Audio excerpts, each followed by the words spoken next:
VenomousStare returns with Gregathon.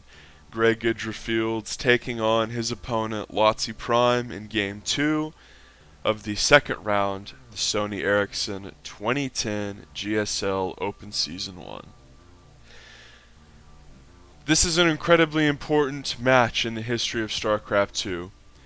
The previous game will be in the description. I'm not going to rehash the players and all of that because I'm assuming you're watching these in chronological order and I don't want to spend half the video saying the same shit I said in the last one. Plus, and amazingly, in the first 4 matches that we've done of this Gregathon in the GSL, 3 of the games have been extremely important for one reason or the other. First match ever, double nuke into the player who got nuked actually winning. And this one is the rise of barcodes. Now, I've never seen anyone say this on a forum or talk about this or even float this idea. This is something that I've come to as a conclusion. So whenever this match occurred, which was way back in 2010, people were still getting used to the macro mechanics of StarCraft 2 as opposed to StarCraft 1. They were also getting used to BattleNet 2.0 as opposed to BattleNet 1.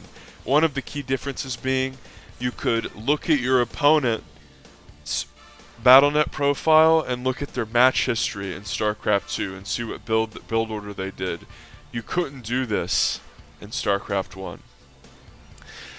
So this had just been discovered right before this match happened, and Artosis was speaking about this. Obviously, he's like friends with IdrA and their clanmates and stuff. IdrA had said, I found this guy's profile on the ladder, and on this map, Lost Temple, he does 3-gate robo. So in IdrA's head, he's looking for a 3-gate robo build. Now this is Lost Temple.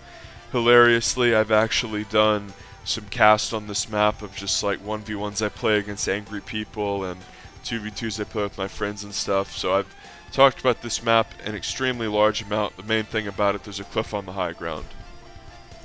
So IdrA thinks that the player Lotzi Prime is going to go for an extremely normal macro robo opener. You know, your standard 3-gate, get your observer, get your robo, do your thing. Take your natural. But that's not going to happen.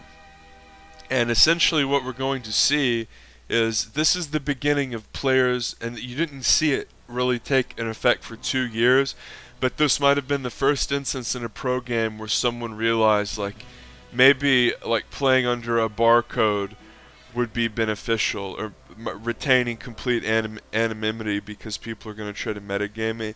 Obviously, since probably like 2003, people know like I'm going to play in this computer game strategy tournament. I hope like my opponent doesn't know my play style. Maybe I'll play under like a silly name, like the Burger Man or something. Like I'll play under like a goofy ID so they don't know how I play. The difference is like you can puzzle out different goofy IDs, and when people see them on live streams, they say like, oh, it's the Burger Man again. You have to remember back whenever Justin TV, aka Twitch TV, was at its infancy in 2010, StarCraft 2 was absolutely hard carrying the website, and everyone was loving the live streams because you would watch IdrA, then he would play Cats, play again, he would play Destiny, play again, he would play Drewby, play again, he would play Minigun. You would see at the beginning of the game who they were playing, as you see Lotzi Prime going for a proxy Stargate. Lotzi Prime knew that IdrA was aware of the match history and intentionally metagamed him by metagame is the right word in some context. He showed IdrA a robo in his main and then proxied to Stargate. So obviously, if you're not aware, the counter for robo play, standard robo play, is, well, I'm just going to be safe and maybe drone up and take my third. And the counter for a quick Stargate is, holy shit, either fast Hydra, multiple queens, or spore crawlers. Well, notice how IdrA sees the robo, so he thinks, okay, everything's normal, I just need to make drones, I'm not under any threat at all, he's about to go take his natural.